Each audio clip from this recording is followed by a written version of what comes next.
Right. Again, thank you so much for being with us here today. Really excited to learn a little bit about your experiences. It would be great if you could start with your name and what department you graduated from, and just, yeah, a little bit about yourself. Sure. So my name is Rachna Sipka. I graduated from Health, Behavior, and Society in 2013. I defended at the end of 2012. I currently work as a public health evaluator with Noesis Incorporated. And in that role, I support the U.S. Army Public Health Center. And then within that center, I support the Health Promotion and Wellness Directorate. And if you're interested in learning more about the mission of the Army Public Health Center and the kind of work that's done, I would just encourage you to visit the website. More specifically, I work on a lot of program evaluation projects, especially the qualitative data collection and analysis components of evaluation. I also contribute to evaluation plans and survey development and reporting of data through presentations and technical reports. So that's just kind of an overview of what I do. That's so cool. That's so cool. How did you find out about your job, and what was the application process like? Sure. So I found out about my current job because the Army Public Health Center and Noesis, the place that hired me, they were both familiar with me and I was familiar with them. And I just need to explain a little bit about that. So, back in 2014, I provided services to the U.S. Army Public Health Center previously as a fellow. I was an ORISE fellow, which stands for Oak Ridge Institute of Science and Education. So I was a fellow for 5 years for the Clinical Public Health and Epidemiology Directorate at Army Public Health Center. And then once the funding ended for that fellowship, I got a contractor position with a place called General Dynamics Information Technology, GDIT. And that was, the position with GDIT was essentially kind of the same work that I'm doing now, supporting the Health Promotion and Wellness Directorate and doing program evaluation work. At that time, GDIT was a subcontractor for Noesis in providing support to the Army Public Health Center. And so that's how I was familiar with Noesis. And I know I'm spouting out a lot of names right now, so if you lose track, I can backtrack and explain. But anyway, I was in that position a little over a year when I got the opportunity to work as a research scientist at a different organization, NORC, which stands for the National Opinion Research Center, and they're affiliated with the University of Chicago. They are also a federal contractor, but as a NORC employee, we're not embedded in any particular agency, but we are embedded like in the U.S. Army Public Health Center. So that's the difference in working with these different contracting agencies. So the position at NORC wasn't the best fit for me. And while I was working there, I kind of kept track of open positions with both GDIT and Noesis. And at the end of last year, I kind of saw an open position as a program evaluator. I applied for it on the Noesis website, and then I returned to being a contractor for Army Public Health Center this past February. So when I applied for my current position with Noesis Incorporated, they already knew who I was because I had worked as a fellow and as a contractor for Army Public Health Center for over 6 years. So that's kind of how I got my current position. I was with Army Public Health Center from 2014 to, I think, 2020, spent about a year at NORC, and then returned to Army Public Health Center just this year. Wow, that's amazing. Also, it just shows that staying in touch and being in connection with folks really does serve well. Absolutely. Yeah.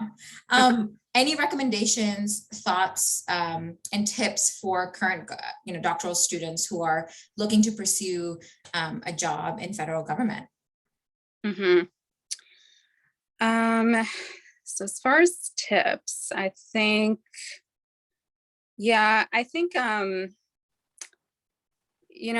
if you're interested in looking for jobs in the federal government, I think definitely in my experience, it was easier to find employment as a contractor first. You can apply on contracting organization websites.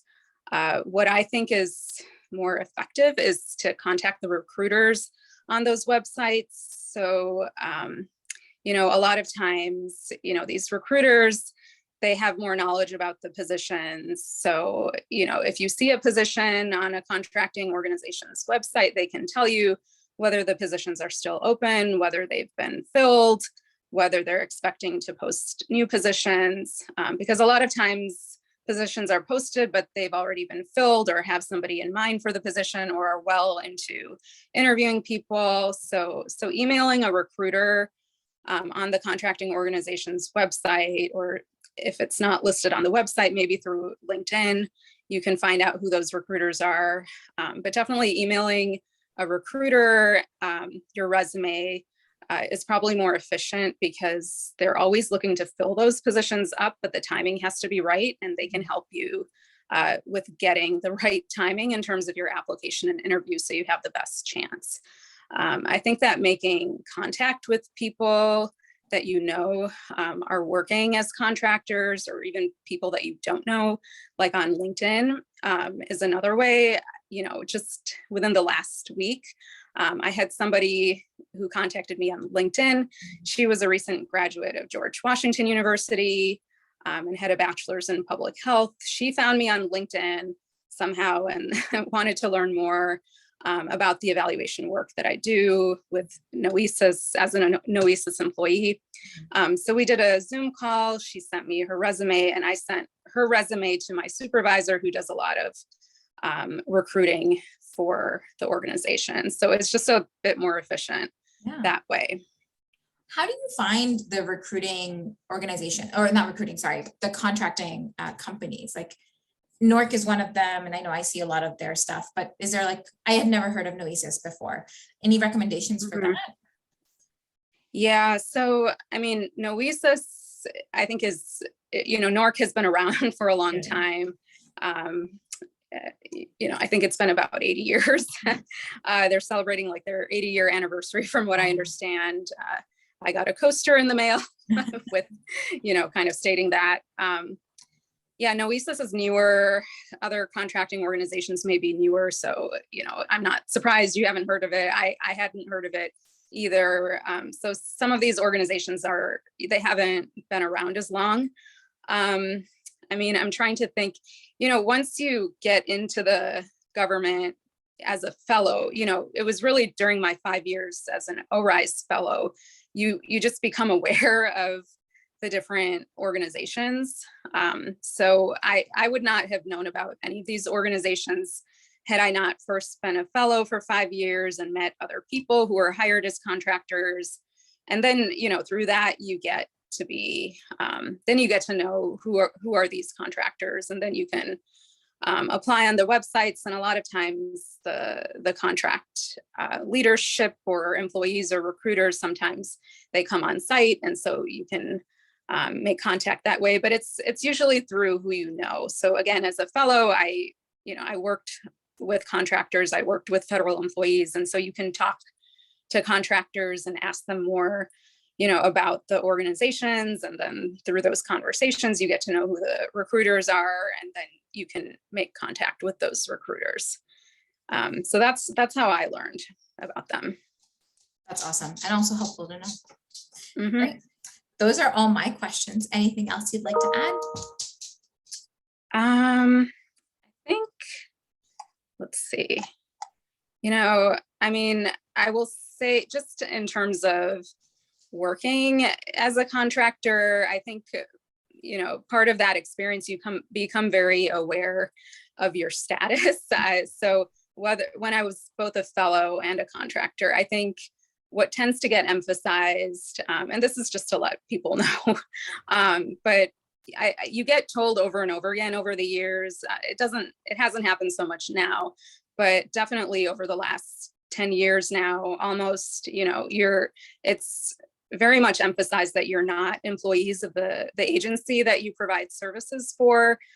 So when colleagues, when leaders meet you for the first time, they frequently ask whether you're a federal employee, whether you're a contractor, whether you're a fellow, whether you're an intern, and based on your response, they'll make note of that. So, you know, these distinctions, they come up a lot when you work in these kinds of settings, you know, and there was definitely a period of time where I was asked that constantly. And it, you know, it kind of irked me at times. I remember once I went to the dentist, and even the dentist asked me whether I was a federal employee or a contractor. So, so, you know, that can be a little bit annoying, but, you know, these distinctions, they do have, there's a legal rationale behind it. You know, there's certain things that contractors, fellows, interns, we can't do. Just during my communication with you in this interview, I think we both learned I'm not, you know, I can't speak directly about the government. And so even the questions for this interview had to be tailored to respect that requirement. So there's just certain limitations when you are a contractor, but there's legal, like I said, there's legal rationale behind it. And, you know, as a contractor, you don't have free reign in terms of how you interact with stakeholders on projects. So it's really the federal employees who take lead on those kinds of interactions. So, so yeah, these distinctions between the different type of employees come up a lot, and it's good for people to be aware of it. I think that being said, I think being a contractor allows you to get good exposure and experience, especially if you don't know much about what it's like to work for the government, or you're not sure whether you want to work in this setting long term. So definitely after I finished the doctorate, that's kind of where my headspace was. I didn't know much about working for the federal government. I was really curious, and, you know, I was living, you know, in a place where, you know, this region is full of federal agencies and contract organizations. So I, you know, for me, I thought this is a good, you know, opportunity to take advantage of, you know, trying to find that out. So I'll just say like a couple other things, maybe that might be helpful. I think these government fellowships and contract positions, they can be ways to vet people for more permanent positions in the agencies. So it does have the potential to serve as a gateway for that. But at the same time, there's no guarantee that these contract positions will lead to something else. It may not. So it's not a surefire way. It's possible, but yeah, just to be aware of that as well. And I think the last thing is just whether you're a contractor or a fellow, an intern, whatever. I think the work environments in these agencies, they really value certain skills. So having really strong project management skills, both strong written and public speaking skills, knowledge or interest in policy work, leadership abilities, good interpersonal skills, like being collaborative and building relationships. These are things that are highly valued in these types of settings. So I would say that these other skills are just as, if not more important than the technical skills that graduates bring to the table. So I would just encourage people to either demonstrate skills in these other areas in their daily work, or you know, find a way to build skills in these areas. That's really helpful and great advice, and also supplements exactly what we've heard from our research. So thank you for that. Sure. Wonderful. So I'm going to stop the recording. Thank you again.